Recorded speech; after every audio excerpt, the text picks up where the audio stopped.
pula yang nantinya akan disampaikan oleh Ibu Desmarita SPD. Selanjutnya salawat dan salam kita hadiahkan kepada Nabi junjungan kita, yakni Habibana wa Nabiyana Muhammad sallallahu alaihi wasallam. Allahumma shalli ala sayyidina Muhammad wa ala ali sayyidina Muhammad. Baiklah, masuki acara yang pertama, yaitu pembukaan yang sedang berlangsung. Maka kita buka acara ini dengan mengucapkan basmalah bersama-sama. Bismillahirrahmanirrahim. Selanjutnya acara yang kedua yaitu menyanyikan lagu Indonesia Raya yang akan dipimpin oleh Ibu Ardita Rahmi SPD. Kepada Ibu Ardita Rahmi, silakan.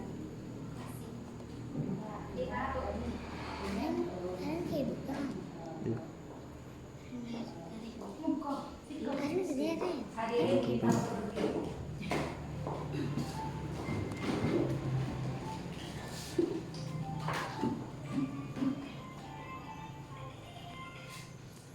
Hiduplah Indonesia Raya, 1, 2, 3. Indonesia tanah airku, tanah tumpah darahku. Di sanalah aku berdiri, jadi pandu ibuku. Indonesia kebangsaanku, bangsa dan tanah airku. Marilah kita berseru, Indonesia bersatu.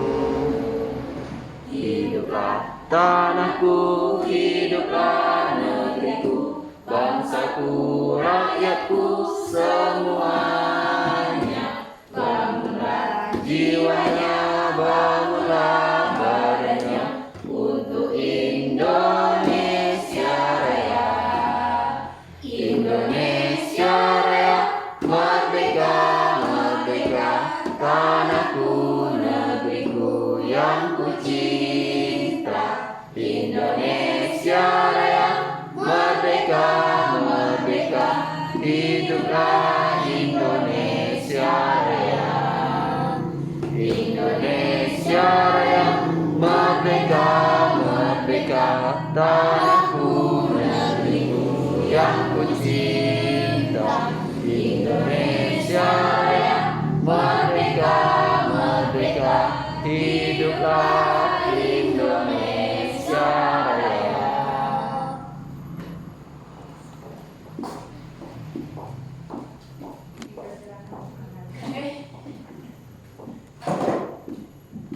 Terima kasih atas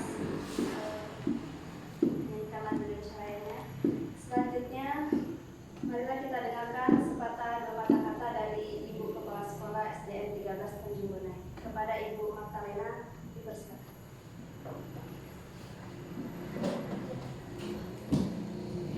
Assalamualaikum warahmatullahi wabarakatuh.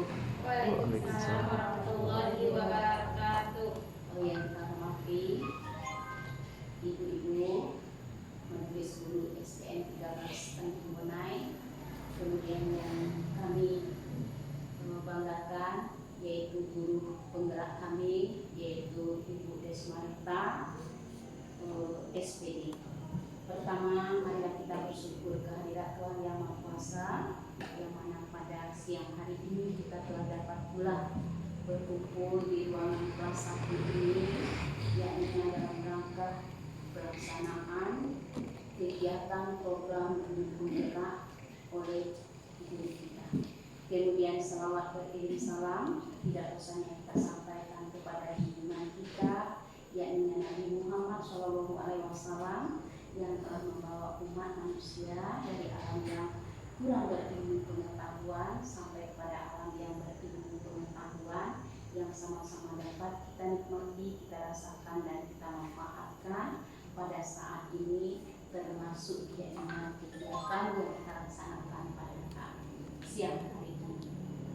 Baiklah, ibu-ibu kami yang kami banggakan, pada hari ini, yakni kegiatan yang kita laksanakan ini adalah merupakan yaitu program dari pelaksanaan guru penggerak oleh Ibu Desmarita yang sudah sekian bulan dilaksanakan, dan tepatnya pada hari ini jadinya untuk kegiatan sosialisasi oleh Ibu Desmarita buat SD SDN 13 Tanjung Boneng ini. Kemudian kami sebagai pemimpin mengucapkan selamat kepada Ibu Desmarita yang telah melaksanakan penggerak dengan macam-macam pertandingan ataupun kegiatan yang harus dilalui. Nah, sebelum lulus dari guru penggerak, ia melalui beberapa tes yang ada, karena guru penggerak ini adalah sifatnya untuk seluruh Indonesia. Tidak mudah untuk mendapatkan guru penggerak tersebut karena melalui proses atau prosedur yang begitu agak panjang. Nah, alhamdulillah Ibu Desmarita dapat di antara sekian banyak guru yang ada di Indonesia dan berlomba untuk ikut di dalam ajang tersebut, maka alhamdulillah menjadi yaitu bisa lulus pada guru penggerak. Nah, di Minto Utara, ibu-ibu, ini ada 7 orang. Guru penggerak hanya ada 7 orang, termasuk Ibu Desmarita.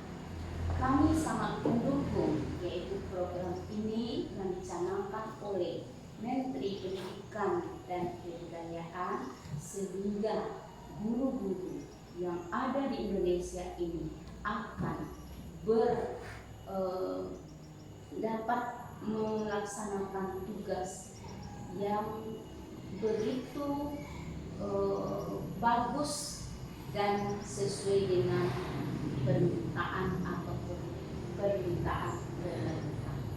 Nah, kemudian kami kepada ibu-ibu kami juga mengucapkan terima kasih yang tak terhingga karena telah meluangkan waktu untuk mendengarkan sosialisasi dari ibu kita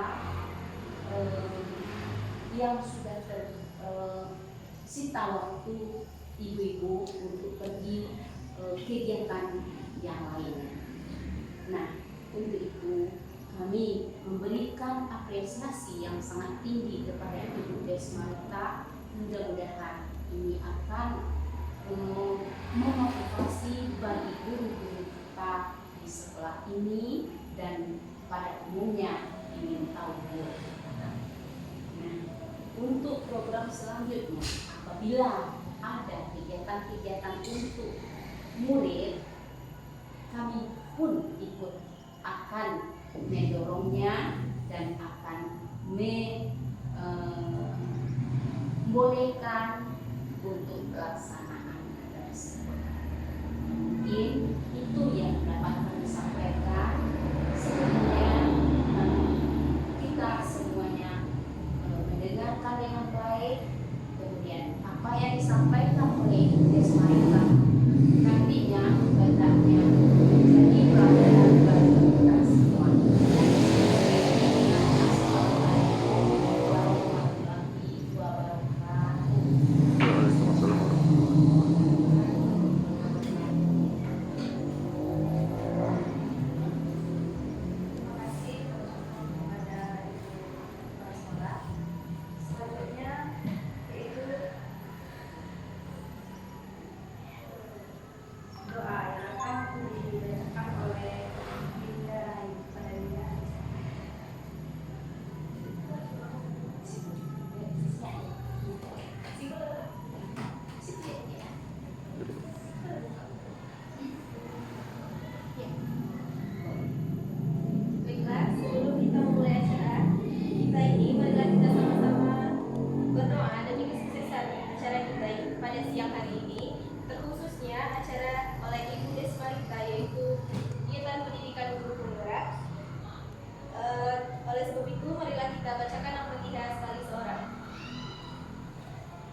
Kepala Sekolah PT SDN 13 Tanjung Bonai yang saya hormati rekan-rekan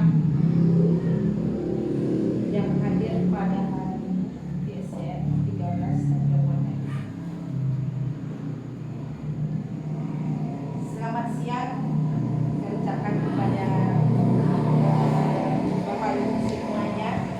Alhamdulillah siang ini kita dapat bertemu, bersilaturahmi dalam upaya menambah ilmu.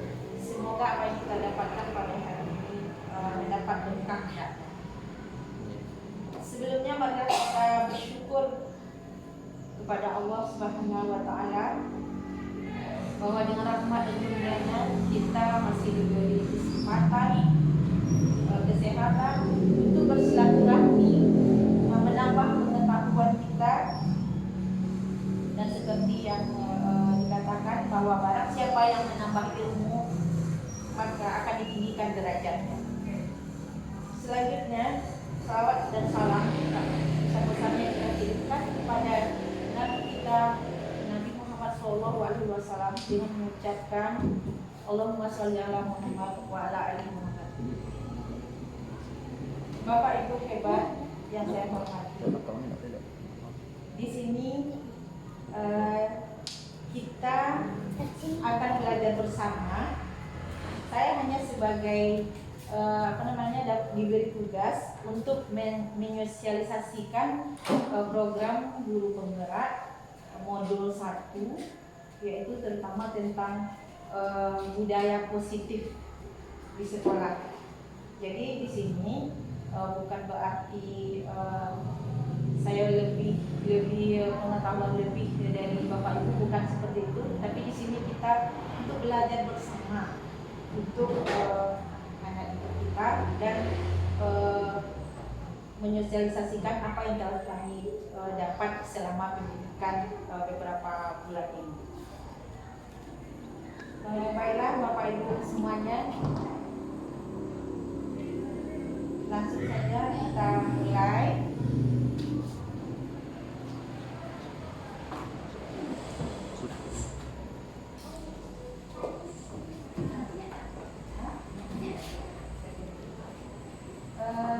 Program guru penggerak ini lebih difokuskan pada filosofi Bapak Pendidikan Ki Hajar Dewantara, yang mana beliau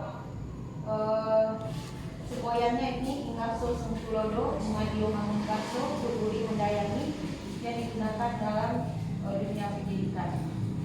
Sedangkan menurut pendidikan ini, menurut Ki Hajar Dewantara adalah memberi tuntunan terhadap segala kekuatan kodrat yang dimiliki anak agar dia mampu mencapai keselamatan dan kebahagiaan yang setinggi-tingginya, baik sebagai seorang manusia maupun sebagai anggota masyarakat. Sedangkan pengertian pengajaran menurut Ki Hajar Dewantara adalah merupakan proses pendidikan dalam memberi ilmu atau berfaedah untuk kecakapan hidup secara lahir dan batin. Jadi dari filosofi ini seorang pendidik, seorang guru diibaratkan sebagai guru diibaratkan sebagai seorang petani atau tukang kebun yang akan merawat tumbuhnya nilai-nilai kebaikan dalam hasil kebun kita. Sementara murid-murid kita adalah diibaratkan sebagai biji yang akan disemai. Jadi tergantung kita nanti merawatnya bagaimana agar biji ini yang diibaratkan anak-anak kita ini bisa tumbuh dengan sebaik-baiknya, mencapai kebahagiaan yang setinggi-tingginya agar mencapai tujuan pendidikan seperti yang disampaikan oleh Ki Hajar Dewantara. Nah, akhirnya nanti dari program ini diharapkan akan terwujudnya profil pelajar Pancasila. Jadi ini nanti muaranya apa saja profil pelajar Pancasila yang harus dimiliki oleh pelajar-pelajar atau murid kita. Yang pertama, beriman dan bertakwa kepada Tuhan Yang Maha Esa dan berakhlak mulia. Yang kedua, nantinya peserta didik kita itu dapat mandiri. Yang ketiga, nilai bergotong royong. Kemudian kebinekaan global, bernalar kritis, dan kreatif. Jadi ini nanti muara dari pendidikan ini mewujudkan profil pelajar Pancasila.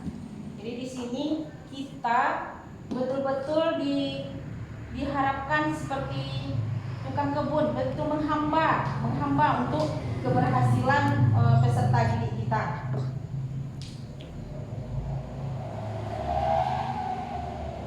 Dalam pembelajaran tadi, dalam pembelajaran di sekolah berkembang paradigma belajar. Nah, jadi paradigma belajar ini bisa kita cobakan dengan ilustrasikan dengan kegiatan kepala tangan. Ya, misalnya ada si A dan si B, kemudian sobeklah secari kertas kecil, tuliskan benda atau sesuatu yang sangat berharga untuk kita, letakkan di salah satu tangan dan genggam benda atau sesuatu tersebut dengan segala daya, membuatlah sebuah kepalan. Kemudian teman kita yang B akan mencoba dengan sekuat tenaga dan berbagai cara untuk meminta agar benda tersebut diberikan kepada dia. Jadi apa yang akan kita lakukan? Nah, apa yang terjadi? Nah, untuk membahas lebih lanjut, kita akan melihat beberapa teori kontrol. Jadi paradigma yang berkembang selama ini terhadap anak didik kita berkembang ilusi bahwa guru itu dapat mengontrol murid. Jadi murid ini bisa kita yang mengarahkan, bisa kita yang terserah kita yang mengontrol. Nah, itu istilah ilusi yang berkembang selama ini. Kemudian ada pula ilusi bahwa kritik membuat orang merasa bersalah itu dapat menguatkan karakter. Kalau kita kritik, kita buat orang merasa bersalah, maka karakter orang akan lebih kuat, lebih menyadarkan. Itu ilusi yang berkembang selama ini. Kemudian ada juga bahwa semua perbuatan positif itu efektif dan bermanfaat. Jadi semua yang kita lakukan kalau menurut kita baik, menurut kita semuanya bermanfaat. Nah, padahal sebetulnya tidak semuanya. Karena apa contohnya? Contohnya apabila kita memberi penghargaan kepada murid, ternyata penghargaan yang kita berikan itu tujuan kita kan hanya memotivasi. Terkadang perbuatan positif yang kita lakukan tersebut bisa berakibat yang tidak baik bagi peserta didik kita. Misalnya mereka akan memberi rasa bersalah. Kenapa memberi rasa bersalah? Karena apabila mereka tidak dapat mencapai, misalnya untuk meraih juara pertama, nah biasanya mereka juara. Tetapi apabila mereka tidak dapat meraih penghargaan tersebut, tentunya mereka akan merasa ada yang salah pada dirinya, dan ini tidak bagus untuk psikologi murid. Itu salah satu contoh. Kemudian ilusi bahwa orang dewasa memiliki hak untuk memaksa. Nah, benarkah seperti itu? Jadi kalau kita dewasa, kita bisa memaksa hak untuk memaksa anak-anak seperti itu. Itu yang paradigma yang berkembang selama ini, atau teori ilusi kontrol. Nah, sekarang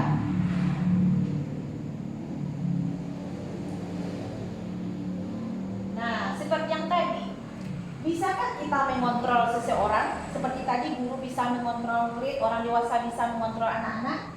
Nah, bisakah kita mengontrol seseorang? Nah, di sini dari teori stimulus respon, contohnya di sini kita mencoba mengubah orang agar berpandangan sama dengan kita. Nah, itu yang teori stimulus responnya.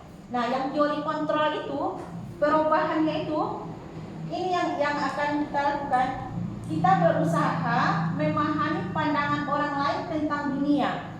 Jadi kita tidak bisa memaksa orang untuk berpandangan sama dengan kita. Itu juga dengan anak, tidak bisa anaknya harus begini, tidak bisa. Karena pandangan orang lain tidak sama. Seperti contohnya yang saya udah buat di sini, ini ada seperti ini. Nah, ini ibarat tanda si A, ini ada si B. Nah, kalau kita berada pada posisi si A, maaf kurang jelas Pak Ibu. Kalau kita berada di posisi si A mengatakan bahwa ini angka 6. Sedangkan kalau si B berada pada posisi si B, ini mengatakan angka 9 yang dia lihat. Jadi kita tidak bisa memaksa ini memang ini 6, harus 6, tidak bisa kita seperti itu. Jadi kita berusaha memahami pandangan orang lain tentang dunia, karena mereka berpandang, mungkin kita memandang dari satu sisi, sementara orang lain memandang dari sisi yang lain. Jadi perbedaan itulah yang nanti kita hargai, berusaha untuk memahaminya. Kemudian yang kedua, perilaku buruk dilihat sebagai suatu kesalahan. Nah, mungkin anak kita berperilaku buruk. Jadi kalau di teori stimulus respon itu dianggap sebagai suatu kesalahan. Padahal nanti semua perilaku itu memiliki tujuan. Jadi nanti kita bahas lebih lanjut apakah itu suatu kesalahan. Belum tentu, nanti kita lanjutkan pembahasannya di materi berikutnya. Kemudian orang lain bisa mengontrol saya. Nah, pada teori kontrol, hanya Anda yang bisa mengontrol diri Anda. Jadi hanya kita bisa mengontrol kita, tidak bisa orang mengontrol harus kita begini begitu. Jadi hanya kita.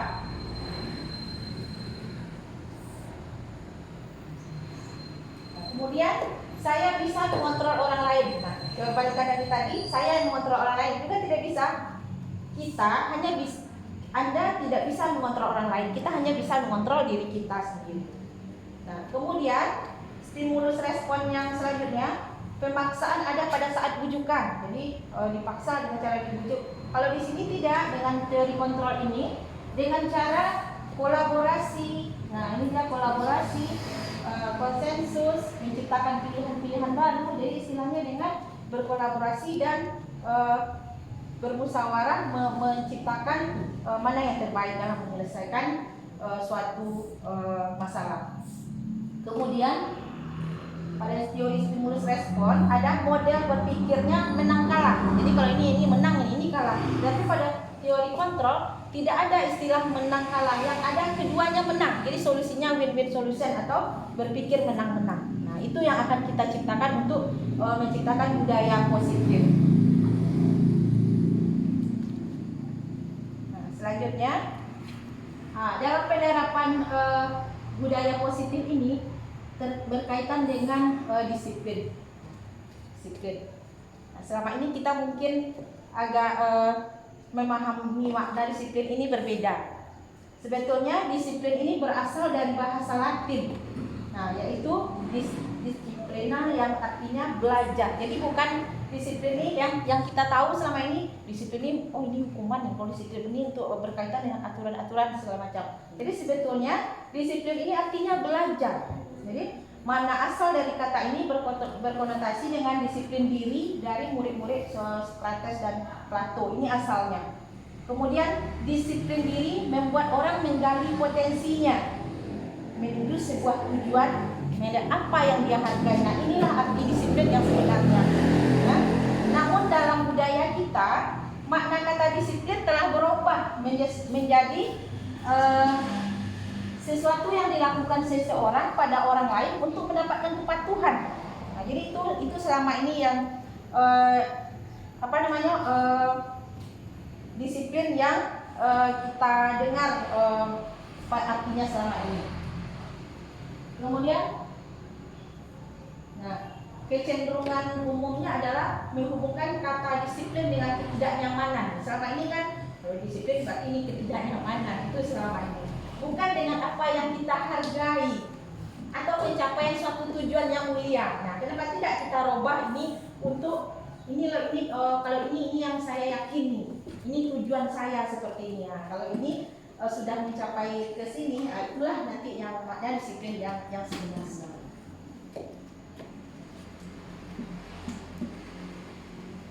kemudian kita lihat lagi motivasi seseorang ini terkait dengan anak didik kita.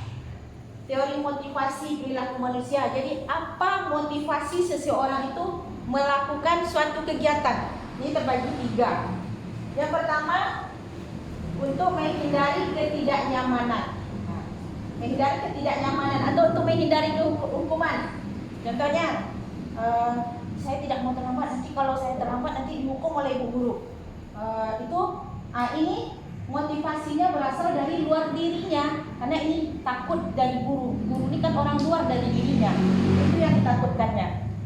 Yang kedua, untuk mendapatkan imbalan dari orang lain atau institusi. Apa yang akan saya dapatkan apabila saya melakukannya? Mungkin saya akan dapat pujian dari guru saya, mungkin saya akan mendapat penghargaan anak terrajin dan segala macam. Itu juga dari motivasinya dari luar, karena itu mengharapkan dari luar. Nah, yang ketiga,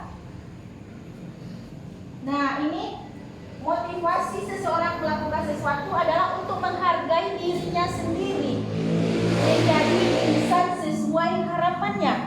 Nah, saya akan menjadi orang seperti apa bila saya melakukannya? Saya akan kalau hadir saya ke sekolah tepat waktu, saya akan pelajaran tentu akan dapat oleh saya tak ketinggalan. Nah, jadi itu motivasinya dari dalam dirinya sendiri. Nah, inilah teori motivasi yang sebaiknya. Jadi motivasi itu sebaiknya dari dalam diri kita, bukan karena takut dengan hukuman atau mengharapkan sesuatu imbalan seperti pujian atau segala macamnya. Nah, itu yang akan bisa diterapkan untuk anak-anak kita. Nah, seperti yang dikatakan oleh Ki Hajar Dewantara, merdeka itu artinya tidak hanya terlepas dari perintah, akan tetapi juga cakap buat memerintah diri sendiri. Itu tadi yang motivasinya dari dalam diri kita sendiri. Nah, itu yang dimaksud dengan dari dalam diri tadi. Nah, kemudian Bapak Ibu, dalam menerapkan budaya positif. Budaya positif yang kita terapkan ini berkaitan juga dengan beberapa hal, yaitu ada lingkungan positif, kemudian keyakinan kelas, peraturan kelas. Nah, inilah yang berkaitan dengan yang mempengaruhi budaya positif.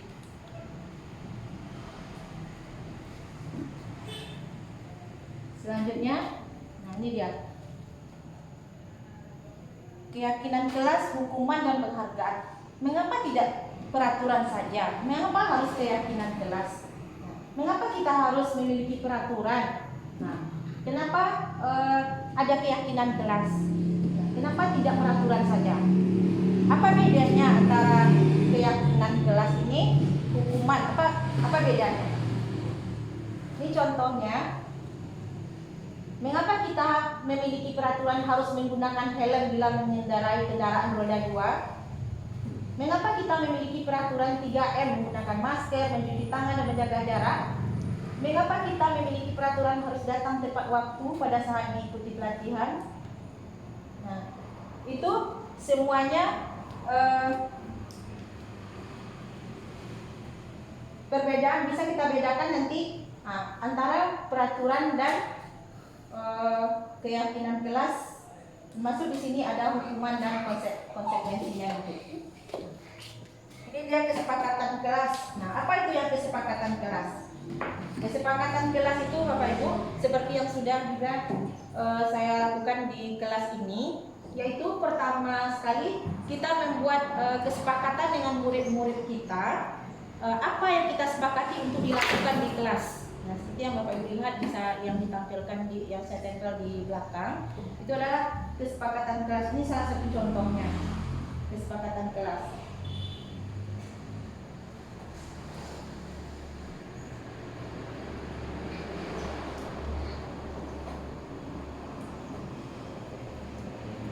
Ini tadi Bapak Ibu perbedaan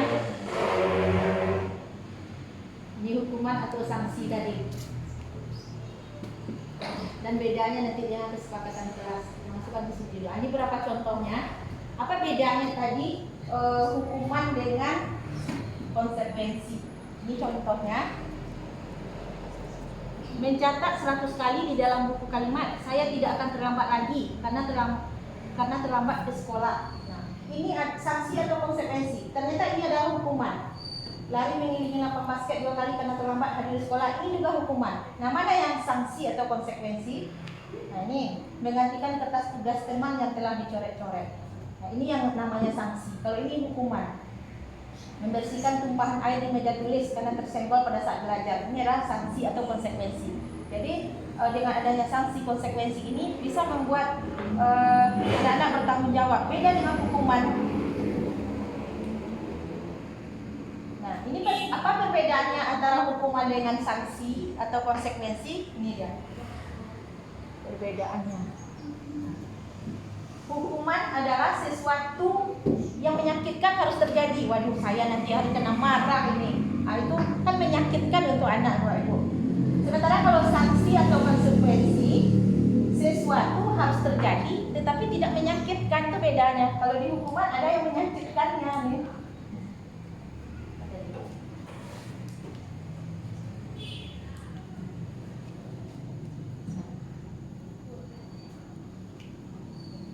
Sesuatu harus terjadi, itu yang konsekuensi. Nah, misalnya kalau anak datang terlambat, nah, berarti ini resiko yang akan saya ambil. Tetapi tidak menyakitkan. Kalau yang hukuman, saya nanti kena berdiri di depan kelas nanti, saya membersihkan kelas nanti nih, itu yang bedanya. Kemudian kalau hukuman membuat anak sakit fisik maupun hati untuk jangka waktu yang lama. Nah, sedangkan kalau sanksi yang kita beri membuat anak merasa tidak nyaman cuma dalam jangka waktu yang pendek. Saat itu saja mereka tidak nyaman, tetapi akhirnya mereka sadar, oh, ini kan kesalahan saya. Nah, beda dengan hukuman. Kemudian adanya hukuman akan membuat anak membenci kedisiplinan. Benci dia, karena kalau terlambat, dan saya tidak usah jalan ke sekolah, terlambat seperti ini. Benci dia jadinya. Sementara kalau ada sanksi cuma konsekuensi, anak akan menghargai disiplin. Ya, kita menyadari, oh saya menyadari seperti ini konsekuensi. Kemudian hukuman bersifat paksaan, berarti kita dipaksa walaupun kita tidak suka, kamu harus begini, kamu harus dapat hukuman seperti ini. Tetapi kalau sanksi, nah ada stimulus atau kita bisa ada pertanyaan berupa pertanyaan mungkin dan ada tanggapan. Kenapa ini terjadi? Kenapa? Ada stimulusnya dan tanggapan. Kemudian hukuman dapat mendorong anak menyakiti dirinya sendiri. Inilah saya begini, itu ini salah saya. Ini akan membuat anak seperti itu. Tetapi kalau adanya sanksi, mendorong anak agar mudah menyesuaikan diri. Berarti ini saya itu seperti ini ya, harus begini ya. Nah, itu ya sanksi. Kemudian lagi hukuman, terciptalah konsep diri yang buruk dari anak. Nah, konsep dirinya yang buruk, berarti saya ini adalah pembuat masalah. Mungkin itu yang dipikirkan anak. Tapi kalau adanya sanksi, konsekuensi diri anak itu baik. Saya menyadari kok saya memang salah saya di sini. Saya nanti akan mungkin merubah saya untuk yang akan datang. Kemudian lagi hukuman. Dari hukuman, anak belajar untuk menyembunyikan kesalahan karena mungkin takut dihukum ya. Saya salahnya sini tapi disembunyikannya. Tidak, saya bukan seperti itu dan itu. Padahal ini untuk takut dihukum tadi.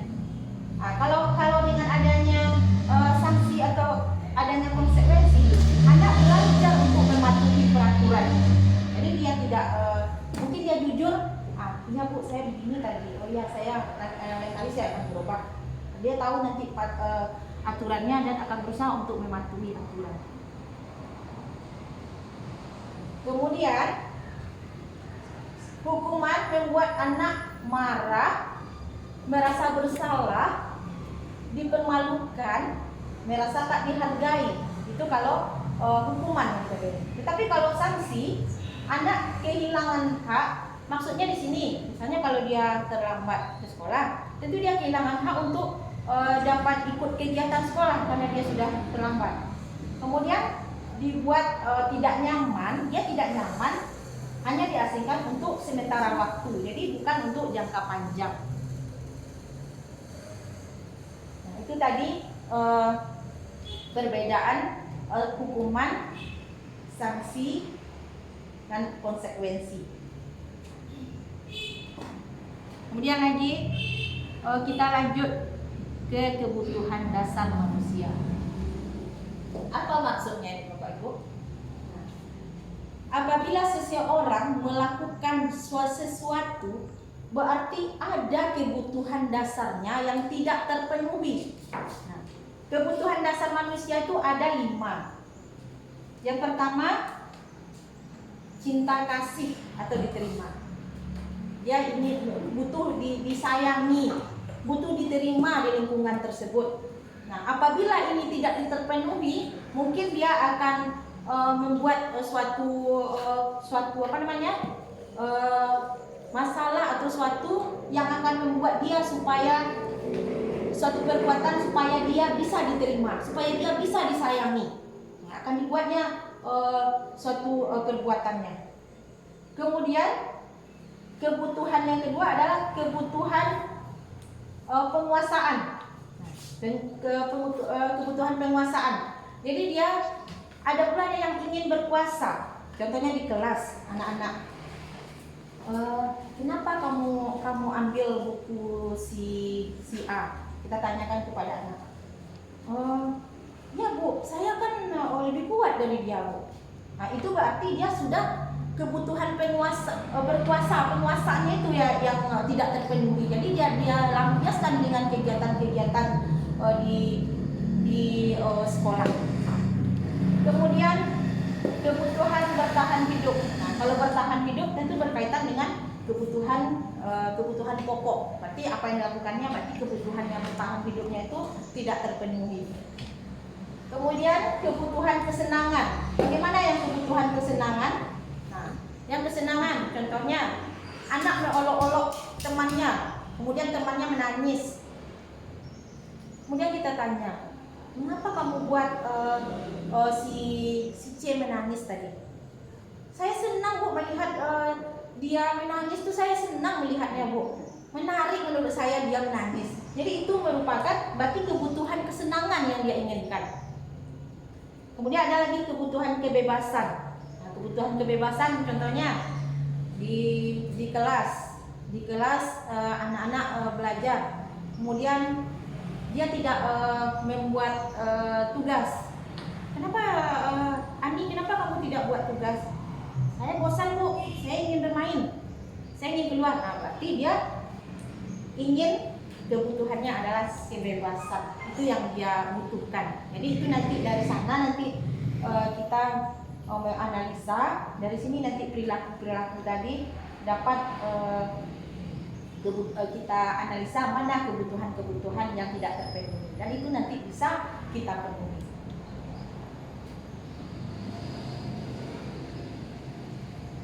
Nah, ini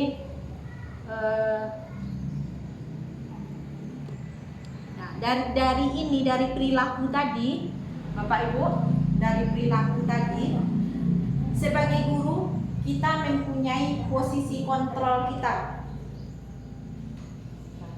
Di mana posisi kita, kontrol kita terhadap murid? Ada 5 tipe posisi kontrol guru.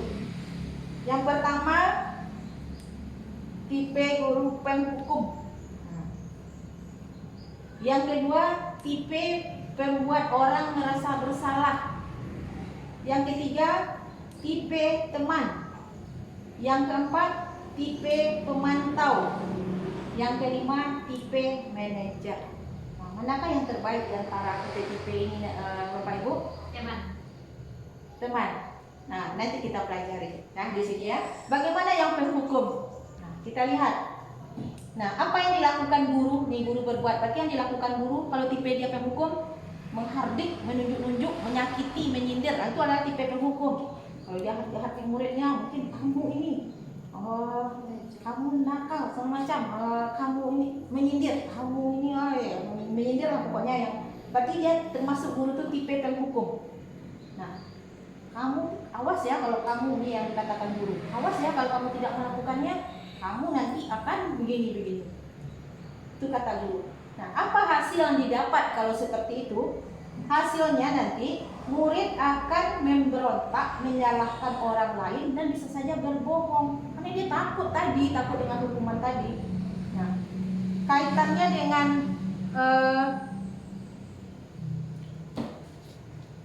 dengan dunia yang berkualitasnya, dengan kualitasnya adalah murid meletakkan guru di luar dunia berkualitas. Jadi kita ini tidak dianggap berkualitas lagi oleh anak-anak karena itu guru penghukum. Nah, itu yang dapat capnya oleh anak.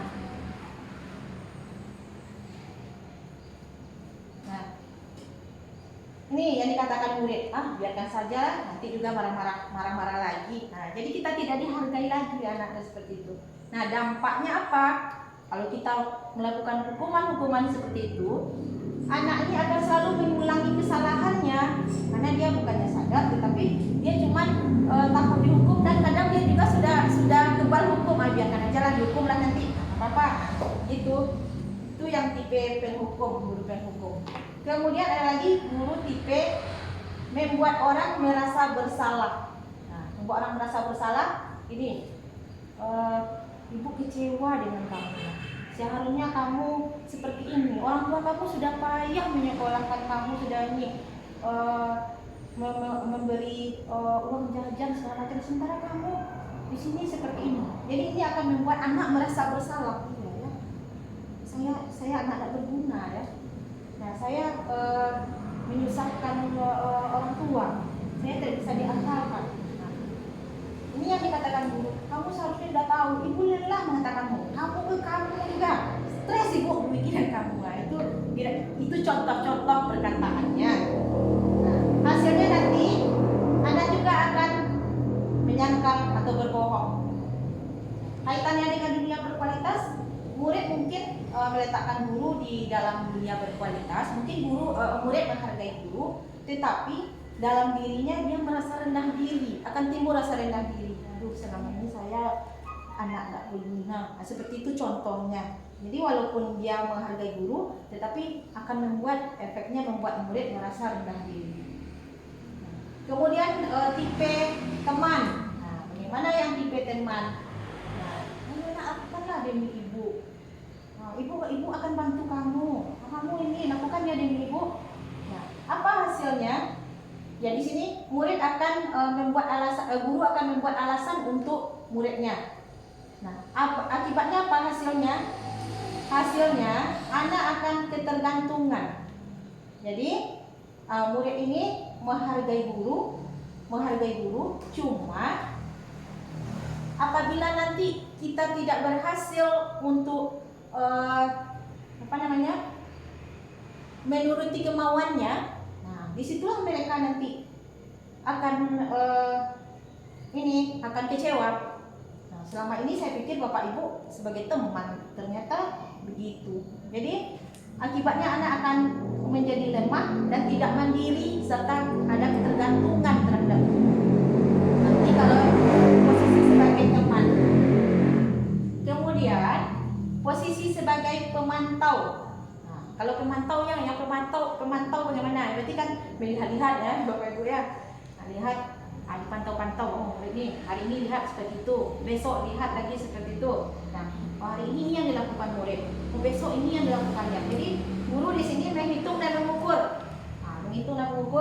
Peraturannya seperti ini, ini yang dilakukan anak. Nah, hasilnya nanti anak akan menyesuaikan diri bila diawasi saja yang pemantau.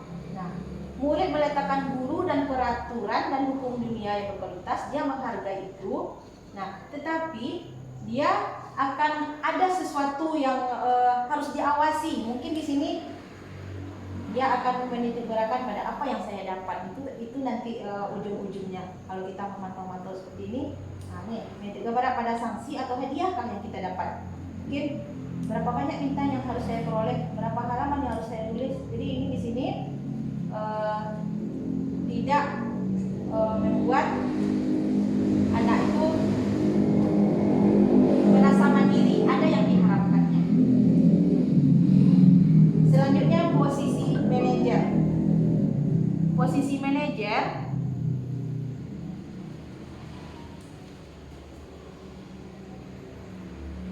manajer.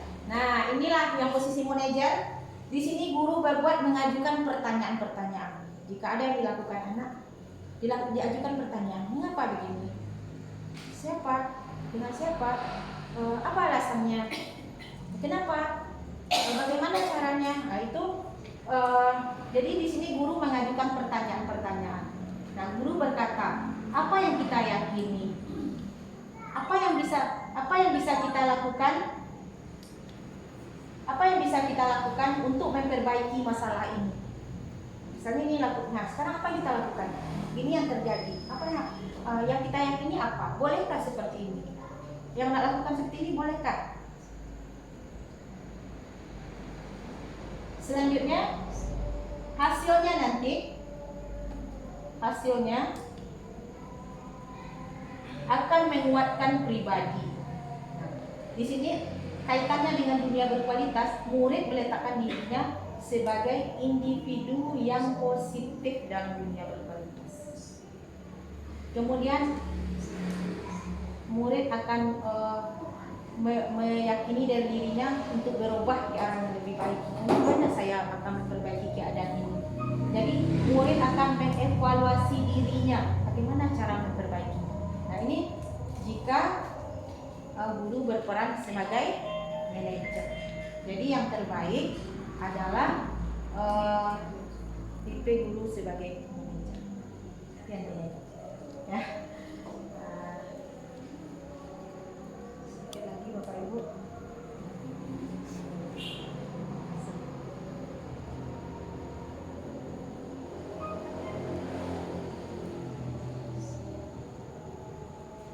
Nah, selanjutnya lagi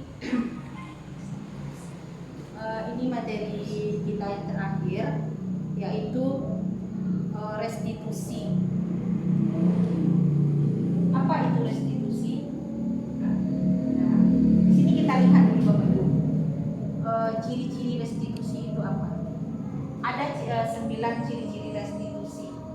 Nah, restitusi ini adalah apabila nanti murid melakukan kesalahan, ya, kemudian apa yang kita lakukan untuk memperbaiki keadaan. Nah, itu restitusi. Nah, bagaimana yang restitusi itu? Ada 9 ciri-cirinya.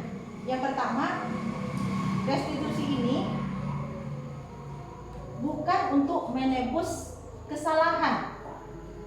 Nah, bukan untuk menebus kesalahan, namun untuk belajar dari kesalahan. Misalnya anak melakukan sebuah kesalahan. Nah, di sini dengan adanya restitusi kita akan membuat anak agar dia bisa belajar dari kesalahan. Jadi bukan hukuman atau bukan penebusan kesalahannya. Yang kedua, restitusi itu dapat memperbaiki hubungan. Jadi hubungan jadi baik, tidak terjadi masalah. Yang ketiga, restitusi itu tawaran. Jadi bukan paksaan. Kita bagaimana sebaiknya nak kamu melakukan ini, apa sebaiknya bagaimana seharusnya ibu bersikap pada kamu kalau seperti ini, apa sebaiknya yang kamu lakukan. Jadi ini tawaran, ya, apa yang kamu harus lakukan.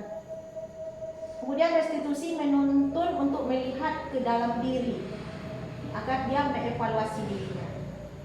Selanjutnya yang kelima, restitusi mencari kebutuhan dasar yang mendasari tindakan tadi. Jadi dengan restitusi tadi kan ada kebutuhan dasar manusia, 5 kebutuhan dasar manusia tadi yang bagian mananya yang tidak terpenuhi. Jadi disitulah kita cari kebutuhannya untuk mencari solusinya nanti. Kemudian restitusi diri adalah cara yang paling baik.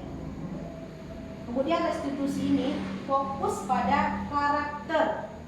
Jadi pada sikap, bukan pada tindakan. Jadi karakternya yang kita perbaiki, bukan tindakannya. Kemudian restitusi ini fokus pada solusi. Jadi solusi yang kita cari. Kemudian restitusi ini mengembalikan murid yang berbuat salah pada kelompoknya. Jadi mereka tidak terasing, memang kita kembalikan mereka dengan menyadari kesalahan, dia diterima lagi di kelompok.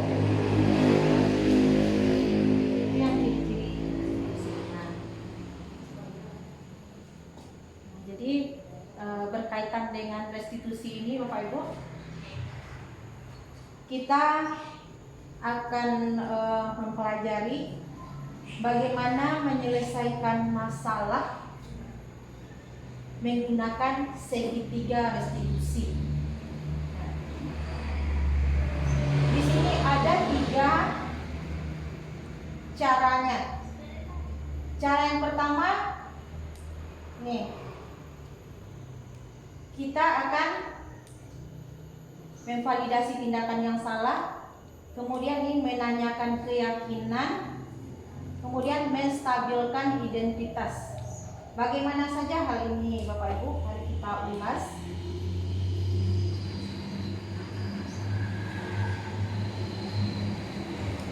Nah, yang pertama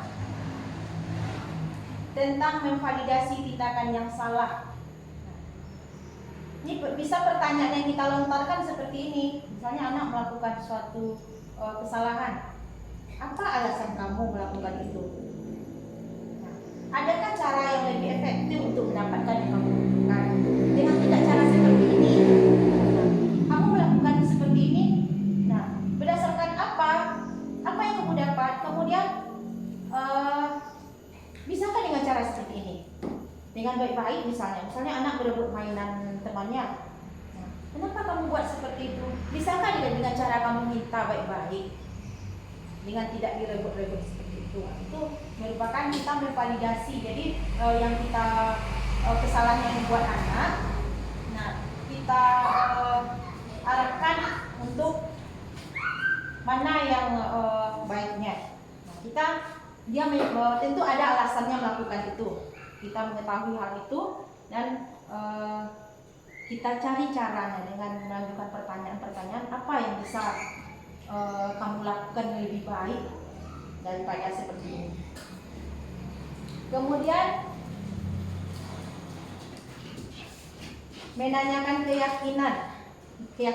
Nah, itu tadi keyakinan kelas yang kita kesepakati tadi. Nah, dia buat yang tidak sesuai dengan keyakinan kelas. Misalnya anak-anak berkelahi misalnya. Nilai apa yang telah kita sepakati? Bukankah kita buat kesepakatan tadi bahwa kita harus saling menghormati. Tetapi kenapa kamu lakukan hal ini? Kamu ingin menjadi orang yang seperti apa? Itu kita berarti menanyakan keyakinan. Kemudian yang ketiga, menstabilkan identitas. Menstabilkan identitas. Nah, ini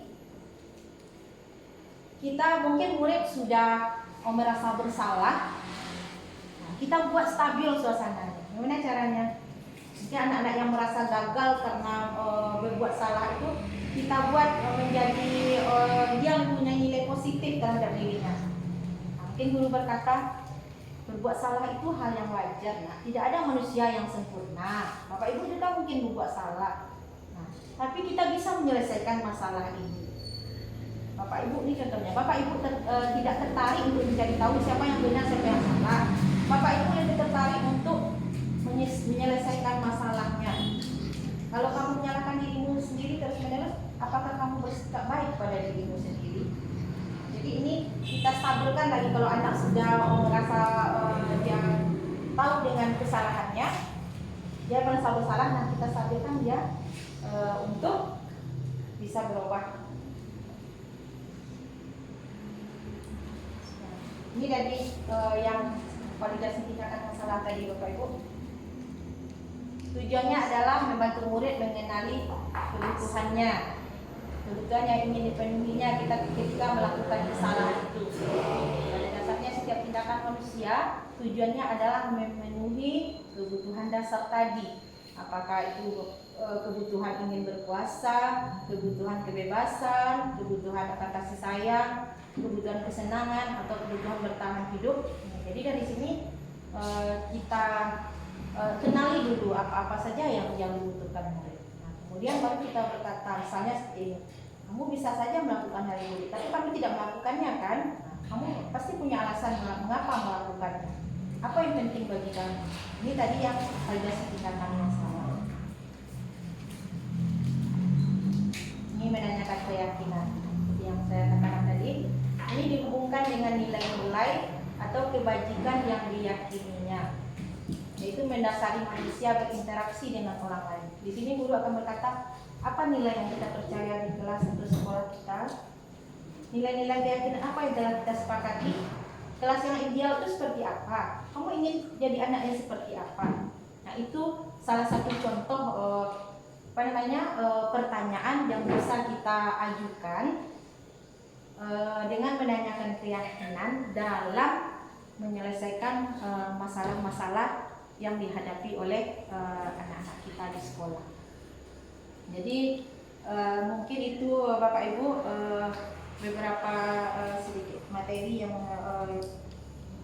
bisa saya sampaikan pada kesempatan hari ini. Seandainya ada penyampaian yang salah dan kata-kata yang tidak terletak pada tempatnya, saya mohon maaf. Saya sudahi dengan wabillahi taufik wal hidayah. Wassalamualaikum warahmatullahi wabarakatuh. Waalaikumsalam warahmatullahi wabarakatuh.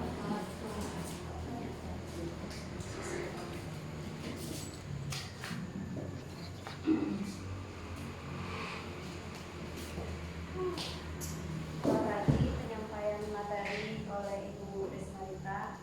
Mungkin dari ibu-ibu sekalian ada yang ingin ditanyakan, dipersilakan.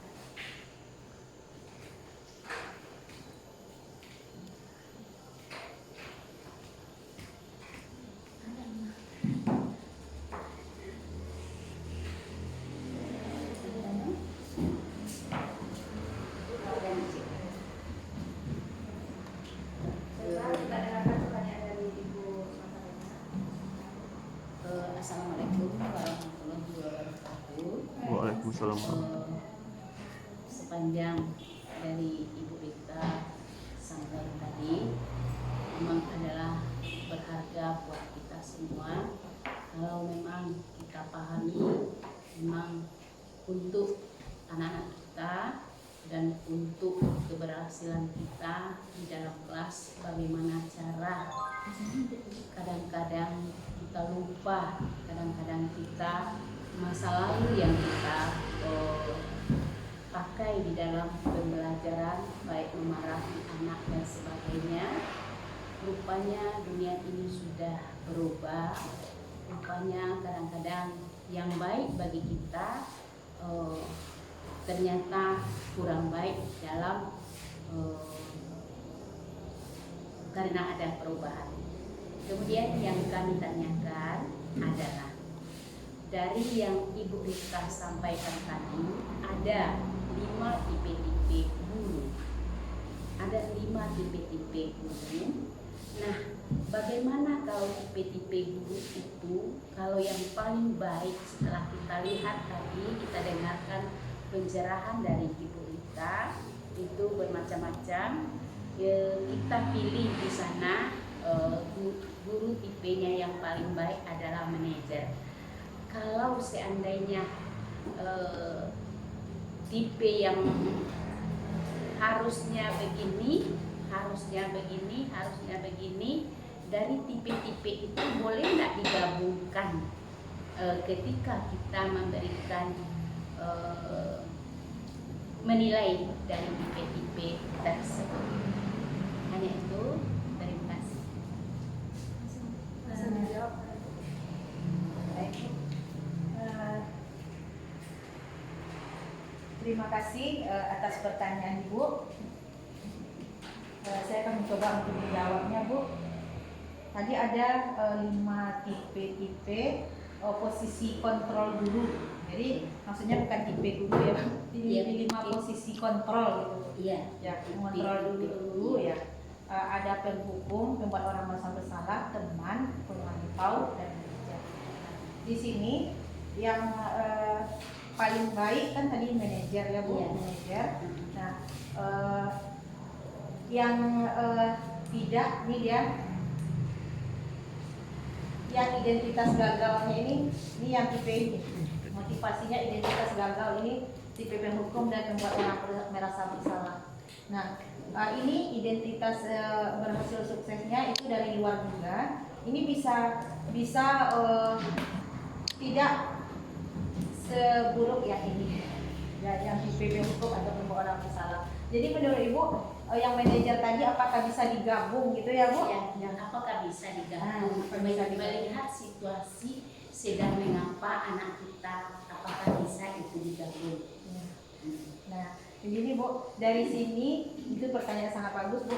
Dari sini tipe manajer ini yang dilakukan guru adalah mengajukan pertanyaan-pertanyaan. Jadi di sini guru bisa saja dia memposisi kontrolnya sebagai teman, bisa saja dia sebagai pemantau. Jadi kalau guru sudah bertipe manajer, dia bisa masuk ke segala posisi Bu. Dia bisa dia kapan waktunya dia sebagai teman oleh murid-muridnya, kapan waktunya dia hanya memantau saja. Nah, kapan dia harus ini berlakunya itu sudah bisa dikontrolnya, karena di sini dia sudah mempunyai kontrol diri yang bagus. Kalau sudah tipe manajer bisa masuk ke segala posisi. Gitu. Terima kasih. Cukup puas. Yang lain juga. Ada yang ini tidak.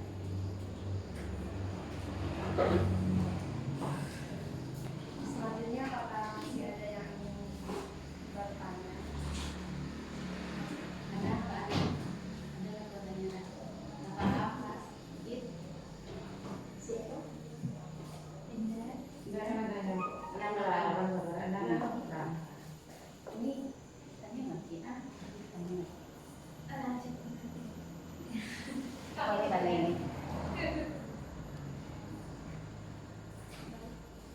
Nggak ada. Tanya nggak sih? Si lain.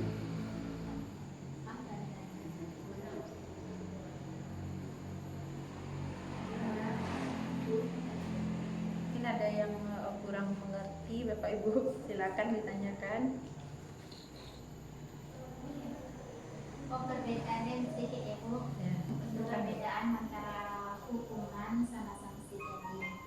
Kalau seandainya kita kan setiap pagi, misalkan setiap pagi kita rawat tilawat, kita barisannya diasingkan dari teman yang datang lebih dulu. Apakah itu termasuk hukuman atau sanksi? Gitu. Iya.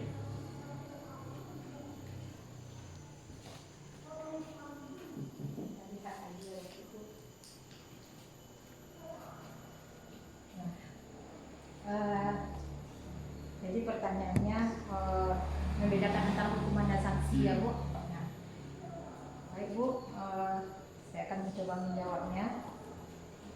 Untuk membedakan antara hukuman dan sanksi atau konsekuensi ini, nah, ini kita lihat ada perbedaan-perbedaannya. Intinya di sini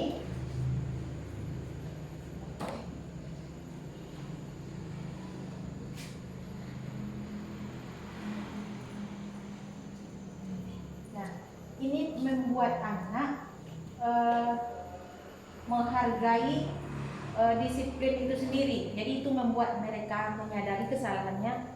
Itu tergantung kita bagaimana memperlakukan anak ini agar mereka bisa menghargai disiplin. Tentu kita dengan memberi pertanyaan seperti di sini Bu, ada nih stimulus atau tanggapan. Jadi kita tanyakan dulu baik-baik, kenapa nak seperti ini. Tetapi kalau nanti kita sudah membuat dia malu atau merasa, itu akan berakibat tidak baik. Tetapi kalau cuma untuk kita tanya dari hati ke hati, misalnya kenapa nak seperti ini, dan kita tanggapannya seperti ini.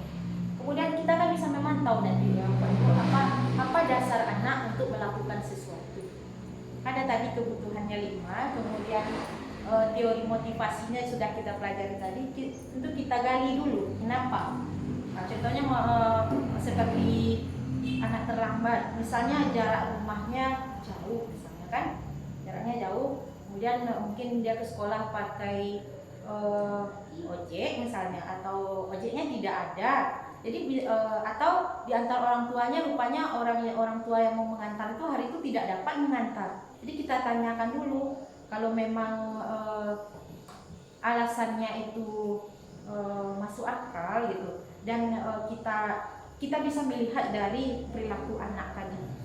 Apa yang dilakukan oleh anak tadi akan membuat dia menghargai disiplin. Buktinya kalau kita menyadari itu, nanti dia akan mempunyai konsep diri yang baik. Aku harus seperti ini. Kita memberi kesadaran, itu bedanya. Kalau cuma untuk dihukum nanti tidak akan membuat bertahan lama. Cuma dia akan sadar ketika ada hukuman atau guru yang menghukum itu ada. Tetapi kalau tidak ada, nanti anak tidak akan menyadari hal seperti itu. Dia akan berbuat lagi seperti itu. Tapi kalau memang kesadarannya sendiri, itulah trik-trik kita untuk membuat mereka bisa menghargai apa yang dilakukannya itu dengan kita gali lagi. Mungkin yang betul yang kita tanyakan, kalau kita pisahkan seperti itu kita tanyakan dulu apa penyebabnya. Dan kalau bisa tentu ada tindak lanjutnya, bagaimana untuk mengatasinya. Bisa enggak seperti ini? Bisa enggak datang tepat waktu? Kalau kita mencatat saja tanpa ada itunya Bu, tanpa ada seperti tadi ada sanksi atau konsekuensi seperti itu, mungkin bisa dikomunikasikan lah dengan anak. Ada tindak lanjut itu sebaiknya.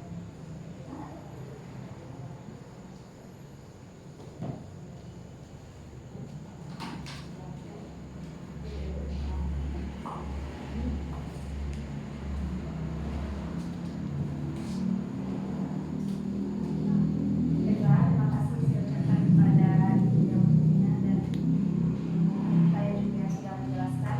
Semoga dapat kita pahami bersama. Mungkin sekian acara sosialisasi kita hari ini. Saya sebagai pengacara untuk acara ini. Apabila ada salah kata yang tidak pada tempatnya, saya mohon maaf. Saya akhiri. Wassalamualaikum warahmatullahi wabarakatuh. Waalaikumsalam warahmatullahi wabarakatuh.